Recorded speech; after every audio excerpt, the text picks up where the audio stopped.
Kung si Bagyong Nando ay huling nakita sa layong 1,175 kilometers silangan huyan ng Central Luzon at lumakas pa po ito. Ngayon ay isang tropical storm na, taglay ang lakas ng hangin umaabot sa 65 kilometers per hour near the center at gustiness na umaabot sa 80 kilometers per hour. Kumikilos ito pakanluran, hilagang kanluran at mabagal po yung kanyang paggalaw. Sa kasalukuyan, wala pa naman po itong any effect o direct effect sa anumang bahagi ng ating landmass at maya-maya nga lamang po, ipapakita po natin yung latest track na ipinalabas ho ng Pag-asa.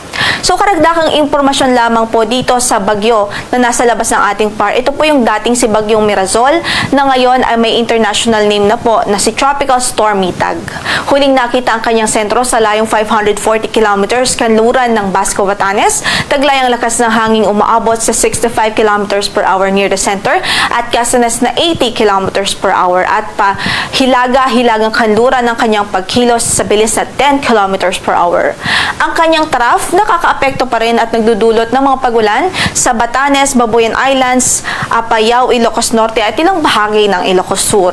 Maliban dyan, yung southwest monsoon o habagat ay nagdudulot din ng mga pagulan ngayon sa kanlurang bahagi ng Luzon at ng Kabisayaan.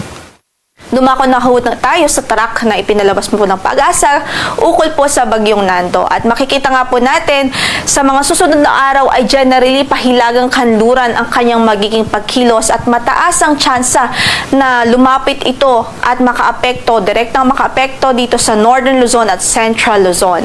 And nakikita po natin based on our latest analysis as early as Saturday, mataas din po yung chance na maging typhoon na po ito o lumakas pa dahil madami pa po siyang kumbaga may panahon pa siya upang lumakas at makapag-ipon ng lakas.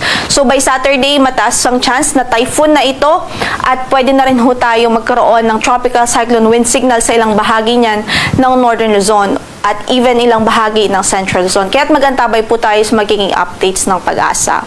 Maliban po dyan, dahil typhoon na nga po siya by weekend o as early as Saturday, nakikita po natin na ma-enhance pa ang southwest monsoon o makakahatak pa ito ng habagat. At itong habagat ay magdudulot ng mga pagulan sa malaking bahagi ng Southern Luzon at Visayas. So wala pa man yung bagyo, hindi pa man ito lumalapit sa atin, ay may enhanced habagat na po tayo na pwedeng magdulot ng mga pagulan sa malaking bahagi ng Southern Luzon at ng Kabisayaan.